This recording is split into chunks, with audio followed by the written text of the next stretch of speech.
இப்போ நம்ம எங்கே போயிட்டுருக்கோன்னு பார்த்தீங்கன்னா அழகு ஐயனார் கோயிலுக்கு தான் போயிட்டுருக்கோம். இது வந்து ரெண்டாவது வாரம் ஞாயிற்றுக்கிழமை அன்றைக்கி நம்ம காலையில் ஒரு 7:30 போல் போயிட்டுருக்கோம்.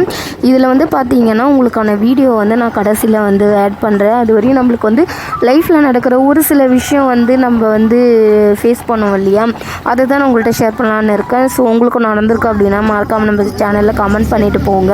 அது என்னன்னு பார்த்தீங்கன்னா, நம்ம என்ன தான் வந்து மற்றவங்களுக்கு நல்லது பண்ணாலுமே அது வந்து அவங்க பார்வையில் பார்க்கும்போது அது கெட்டதாக நினைக்கும். நம்ம நல்லது தான் நினைப்போம். அது வந்து அவங்க வந்து உண்மையாலுமே பண்ணுறாங்களா இல்லை புரிஞ்சவங்க புரியாமல் பண்ணுறாங்களான்றது நம்மளாலேயே வந்து கெஸ் பண்ண முடியாது. ஏன் அப்படின்னா எல்லாத்துக்குமே வந்து ஒரு லிமிட்டுன்னு ஒன்று இருக்குது. அந்த லிமிட்டை தாண்டி அவங்க போயிட்டாங்க அப்படின்னா அவங்களுக்கு நம்ம என்ன தான் சொன்னாலும் என்ன தான் பேசினாலுமே அவங்களுக்கு புரிய போகிறது கிடையாது.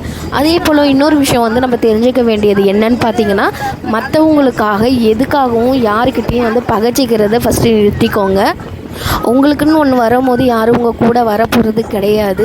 உங்களுக்கு பிரச்சனைன்னு ஒன்று வந்தாலுமே அது வந்து ஃபேஸ் பண்ணுறதுக்கும் அவங்க ஹெல்ப் பண்ணவும் மாட்டாங்க.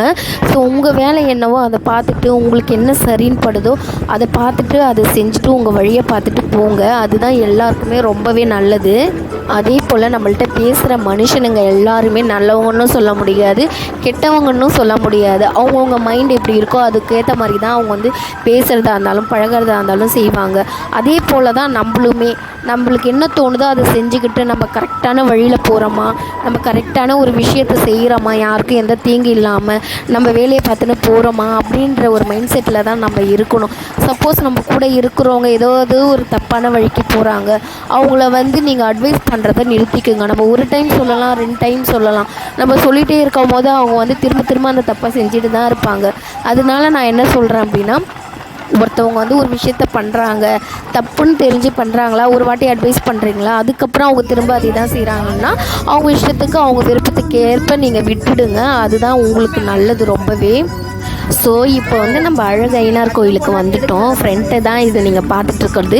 ஸோ கோயில் உள்ள போனீங்கன்னா அந்த பொம்மை போன வாட்டி நான் அதை வீடியோ எடுக்கலை, ஆனால் இந்த வாட்டி நான் எடுத்திருக்கேன். ஸோ அவங்க ஒரு வேண்டுதல் வச்சுருக்காங்க அப்படின்னா அவங்களுக்கு நிறைவேறிடுச்சு அப்படின்னா அவங்க வந்து பொம்மை செஞ்சு இந்த கோயிலில் வந்து வைப்பாங்க. அது எப்படின்னு பார்த்தீங்கன்னா, குழந்தை வேணும் அப்படின்னா குழந்தை பொம்மை வைப்பாங்க. இல்லை ஒரு வீடு கட்டணும் அப்படின்னு வேண்டிகிட்டு இருக்கவங்க வீடு கட்டி முடிச்சிட்டாங்க அப்படின்னாலும் ஒரு வீடு மாதிரி செஞ்சு அதை எடுத்துகிட்டு வந்து வைப்பாங்க.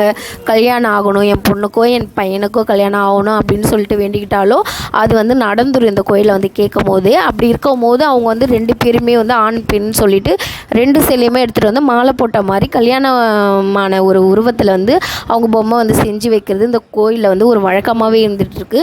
ஸோ நீங்களும் மிஸ் பண்ணாமல் இந்த கோயிலுக்கு போய் நீங்கள் வேண்டி உங்களுக்கு எல்லாமே நன்மைகள் நடக்கணும் அப்படின்றத நானும் வேண்டிக்கிறேன். ஸோ மறக்காமல் இந்த கோயிலை போய் விசிட் பண்ணி பாருங்கள்.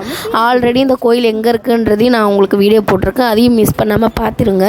இந்த கோயிலில் நான் எப்படி வழிபாடு செஞ்சேன் அப்படின்னா, ஃபஸ்ட்டு நாள் அதாவது ஃபஸ்ட்டு வாரம் போகும்போது ஞாயிற்றுக்கிழமை அன்னைக்கு தேங்காய் அதெல்லாம் வாங்கி நான் வந்து படைச்சிட்டேன். 2வது நாள் போகும்போது 3 எலுமிச்சக்காணி அதுக்கப்புறம் வத்தி கற்பூரம் வாங்கி நான் அந்த பூசாரிக்கிட்ட கொடுத்துட்டேன். ஒரு அப்பா கிட்ட வச்சு வேண்டி எனக்கு கொடுத்துட்டாரு. ஒன்று வந்து சூளத்தில் குத்த சொன்னாங்க, ஒன்று வீட்டில் போய் பூஜை அறையில் வச்சு படைக்க சொன்னாங்க. படைச்சிட்டு 3வது வாரம் வரும்போது அந்த எலுமிச்சக்காணி எடுத்துகிட்டு வாங்க அப்படின்னு சொன்னார். அது மாதிரி தான் நம்மளும் செஞ்சுருக்கோம். 3வது வாரம் போகும்போது நான் உங்களுக்கு அதையும் வந்து நான் ஷேர் பண்ணேன். ஸோ என்னால் முடிஞ்சது நான் சின்னதாக ஒரு வீடியோ எடுத்து உங்களுக்கு ஷேர் பண்ணியிருக்கேன். ஸோ மறக்காமல் இந்த வீடியோ பார்த்துட்டு நம்ம சேனலை லைக் பண்ணுங்கள், ஷேர் பண்ணுங்கள், சப்ஸ்கிரைப் பண்ணுங்கள். நெக்ஸ்ட் வீடியோவில் பார்க்கலாம்.